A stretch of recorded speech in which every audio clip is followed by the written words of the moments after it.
ఇది ఆత్మ సంబంధమైన రాళ్లతో సంఘము కట్టబడుతుంది. For a habitation for God. మరి for God to dwell in that temple. మరి దేవుడు సంఘంలో నివసించున్నట్లుగా ఆత్మ సంబంధమైన రాళ్లతో సంఘం మందిరం కట్టబడుతుంది. You don't build this kingdom. మనము రాజ్యాన్ని కట్టడానికి లేమండి. We are only here to preach the gospel to a lost and dying world. మనం నశించిపోతున్నటువంటి లోకానికి క్రీస్తు సువార్తను ప్రకటించడానికే మనం ఉన్నాం.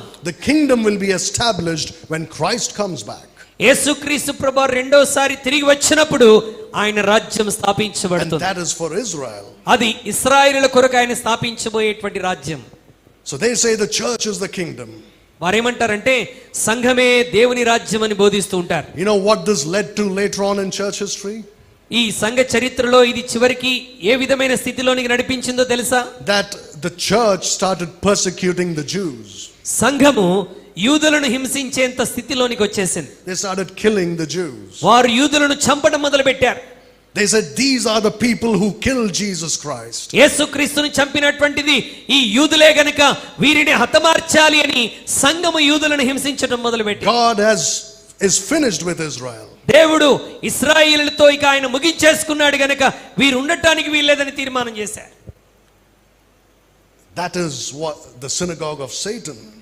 సాతాను సమాజపు వారనంటే వారు చేసేటువంటి బోధల క్రియలవే. They say they are the Jews now, spiritual Jews. మేమే ఆత్మ సంబంధమైనటువంటి యూదులము, ఇక యూదులకు స్థానం లేదని ప్రకటిస్తున్నారు. God is not a liar.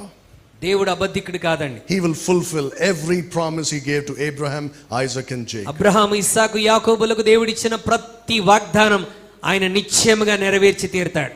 He's not going to say to them one day, I fulfill the promises. నేను మీ వాగ్దానాలు మరి నెరవేర్చేసేసాను అని చెప్పడు. Look at the church, this is the fulfillment. చూడండి సంఘంలోనే నెరవేర్చేసేసాను అని చెప్పడు ఆయన. And Abraham, Isaac and Jacob would look at God and say, what is he talking about? అలా ప్రభు చెప్తే గనుక అబ్రహాము, ఇస్సాకు, యాకోబులు ఆశ్చర్యపోయి ప్రభువా నువ్వేం మాట్లాడుతున్నావని ప్రశ్నిస్తారు. They are not our seed, physical seed. వారు మరి శరీర సంబంధమైనటువంటి సంతానము కాదు. The promises are given to the physical seed. దేవుడు అబ్రహాము, ఇస్సాకు, యాకోబులకు ఇచ్చినటువంటి వాగ్దానాలు వారి శరీర సంబంధమైన సంతానానికి ఆయన వాగ్దానం చేశాడు. So the synagogue of Satan was there. సాతాను సమాజపు వారంటే ఈ విధమైనటువంటి బోధలు చేసేటువంటి వారు. Now we come to the worst part probably of the church age, the church of the Pergamos.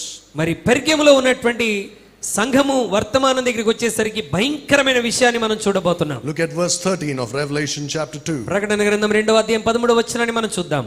సాతాను సింహాసనమున్న స్థలములో నీవు కాపురమున్నావని నేను ఎరుగుదును, మరియు సాతాను కాపురమున్న ఆ స్థలములో నా యందు విశ్వాసివై ఉండి నన్ను గూర్చి సాక్షి అయిన అంతిపయను వాడు మీ మధ్యను చంపబడిన దినములలో నీవు నా నామము గట్టిగా చేపట్టి నా యందలి విశ్వాసమును విసర్జింపలేదని నేను ఎరుగుదును. The problem here in this Pergamos period is that there was something called Satan's seat. ఈ పెర్గము సంఘం యొక్క కాలములో ఒక ప్రత్యేకమైన విషయం ఏంటంటే సాతాను సింహాసనము అనేటువంటి మాట. What is the seat of Satan?